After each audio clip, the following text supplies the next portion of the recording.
ಪಾಂಡಿಚೇರಿಯಲ್ಲಿ ಫೆಂಗಲ್ ಅಬ್ಬರ, ಮಂಡಿವರೆಗೂ ನೀರು, ರಸ್ತೆಗೆ ಬೋಟ್. ತಮಿಳುನಾಡಿನಲ್ಲಿ ಫೆಂಗಲ್ ಚಂಡಮಾರುತದ ಪ್ರಭಾವವು ಜನರನ್ನ ಮತ್ತೆ ಸಂಕಷ್ಟಕ್ಕೆ ಸಿಲುಕಿಸಿದೆ. ಪುದುಚೇರಿ ಮತ್ತು ತಮಿಳುನಾಡಿನ ಉತ್ತರ ಕರಾವಳಿಯ ಮೂಲಕ ಫೆಂಗಲ್ ಹಾದು ಹೋಗ್ತಿದ್ದು ಭಾನುವಾರ ಬಿರುಗಾಳಿ ಸಹಿತ ಮಳೆಯಾಗ್ತಿದೆ. ಅದಾಗಲೇ ರಸ್ತೆಗಳಲ್ಲಿ ಮಂಡಿವರೆಗೂ ನೀರು ನಿಂತಿದ್ದು ರಕ್ಷಣಾ ಕಾರ್ಯಾಚರಣೆಗೆ ಬೋಟ್ಗಳು ರಸ್ತೆಗಿಳಿದಿವೆ.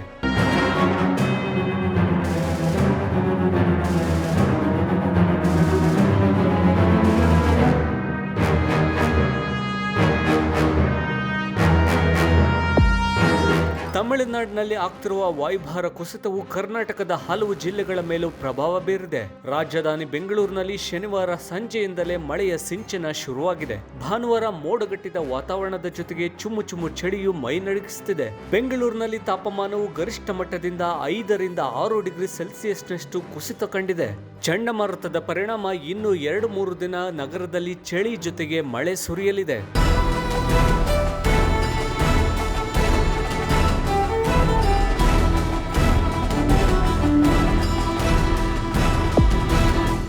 ಸಮುದ್ರ ತೀರ ಪಾಂಡಿಚೇರಿ ಅಥವಾ ಪುದುಚೇರಿಯಲ್ಲಿ ಕಳೆದ 24 ಗಂಟೆಗಳಲ್ಲಿ ಸುಮಾರು 46 ಸೆಂಟಿಮೀಟರ್ನಷ್ಟು ಮಳೆ ಸುರಿದಿದೆ. ಇದು ಕಳೆದ 20 ವರ್ಷಗಳಲ್ಲೇ ಸುರಿದಿರುವ ಅತ್ಯಧಿಕ ಮಳೆಯಾಗಿದೆ. 2004ರ ಅಕ್ಟೋಬರ್ನಲ್ಲಿ ಈ ಭಾಗದಲ್ಲಿ 21 ಸೆಂಟಿಮೀಟರ್ ಮಳೆಯ ದಾಖಲೆಯಾಗಿತ್ತು. ಇನ್ನು ವಿಲ್ಲುಪುರಂ ಜಿಲ್ಲೆಯಲ್ಲಿ ಫೆಂಗಲ್ ಸೈಕ್ಲೋನ್ನಿಂದಾಗಿ ಗರಿಷ್ಠ 50 ಸೆಂಟಿಮೀಟರ್ ಮಳೆಯಾಗಿದೆ. ಚೆನ್ನೈ ತಿರುಚಿರಾಪಲ್ಲಿ ರಾಷ್ಟ್ರೀಯ ಹೆದ್ದಾರಿ, ಮಹಾಬಲಿಪುರಂ ಹಾಗೂ ಪುದುಚೇರಿಯ ಬಹುತೇಕ ರಸ್ತೆಗಳು ಮುಳುಗಡೆಯಾಗಿವೆ. ಎನ್ಡಿಆರ್ಎಫ್ ರಕ್ಷಣಾ ಕಾರ್ಯಾಚರಣೆಗೆ ಇಳಿದಿದ್ದು ನೀರಿನಲ್ಲಿ ಸಿಲುಕಿರುವ ಜನರನ್ನ ಸುರಕ್ಷಿತ ಸ್ಥಳಗಳಿಗೆ ತಲುಪಿಸುತ್ತಿದ್ದಾರೆ.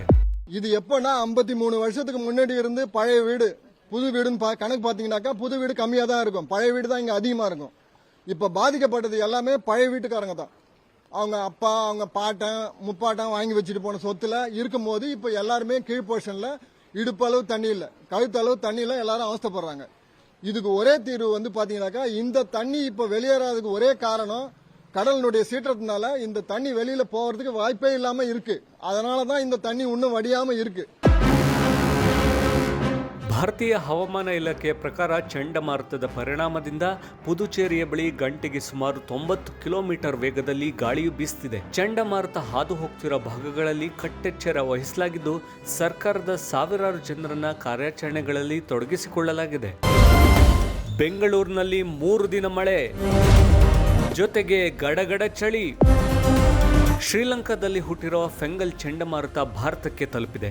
ಸೋಮವಾರದಿಂದ 3 ದಿನ ತಮಿಳುನಾಡು, ಕರ್ನಾಟಕದ ಹಲವು ಪ್ರದೇಶದ ಮೂಲಕ ಹಾದು ಹೋಗಿ ಅರಬ್ಬಿ ಸಮುದ್ರ ತಲುಪಲಿದೆ. ಇನ್ನು ಈ ಮಾರುತದ ಪರಿಣಾಮವು ಈಗಾಗಲೇ ತಮಿಳುನಾಡಿನ ಮೇಲೆ ಬೀರಿದ್ದು ಚೆನ್ನೈ ಸೇರಿದಂತೆ ಸುತ್ತಮುತ್ತಲ ಪ್ರದೇಶಗಳಲ್ಲಿ ಅಪಾರ ಮಳೆಯಾಗ್ತಿದೆ. ಬೆಂಗಳೂರಿಗೆ ಸೈಕ್ಲೋನ್ ಅಪ್ಪಳಿಸಲಿದ್ದು ಈಗಾಗಲೇ ಹವಾಮಾನದಲ್ಲಿ ಸಾಕಷ್ಟು ಬದಲಾವಣೆಯಾಗಿದೆ.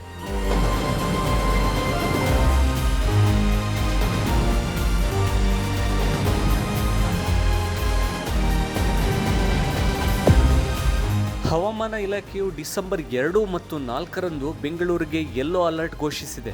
ಡಿಸೆಂಬರ್ 3ರಂದು ಸೈಕ್ಲೋನ್ ಅಪ್ಪಳಿಸುವ ಹಿನ್ನೆಲೆಯಲ್ಲಿ ಆರೆಂಜ್ ಅಲರ್ಟ್ ನೀಡಲಾಗಿದೆ. ಬೆಂಗಳೂರು ನಗರದಲ್ಲಿ ಭಾನುವಾರದಿಂದ ಬುಧವಾರದವರೆಗೂ 4 ದಿನ ಸಾಧಾರಣ ಹಾಗೂ ಭಾರಿ ಮಳೆಯಾಗುವ ಸಾಧ್ಯತೆ ಇದೆ. ಬೆಂಗಳೂರಿನಲ್ಲಿ 27 ಅಥವಾ 28 ಡಿಗ್ರಿ ಸೆಲ್ಸಿಯಸ್ ಇರ್ತಿದ್ದ ಉಷ್ಣಾಂಶವು ಭಾನುವಾರಕ್ಕೆ 23ರಿಂದ 22 ಡಿಗ್ರಿ ಸೆಲ್ಸಿಯಸ್ಗೆ ಇಳಿದಿದೆ. ಇನ್ನು ಕನಿಷ್ಠ ಉಷ್ಣಾಂಶವು 18 ರಿಂದ 19 ಡಿಗ್ರಿ ಸೆಲ್ಸಿಯಸ್ಗೆ ಇದೆ. ಇನ್ನು ಈ ಚಳಿ ವಾತಾವರಣದಿಂದ ನಡುತ್ತಿರುವ ಬೆಂಗಳೂರಿನ ಜನರಿಗೆ ಡಿಸೆಂಬರ್ 4ರವರೆಗೂ ಮಳೆಯು ಕಾಡಲಿದೆ.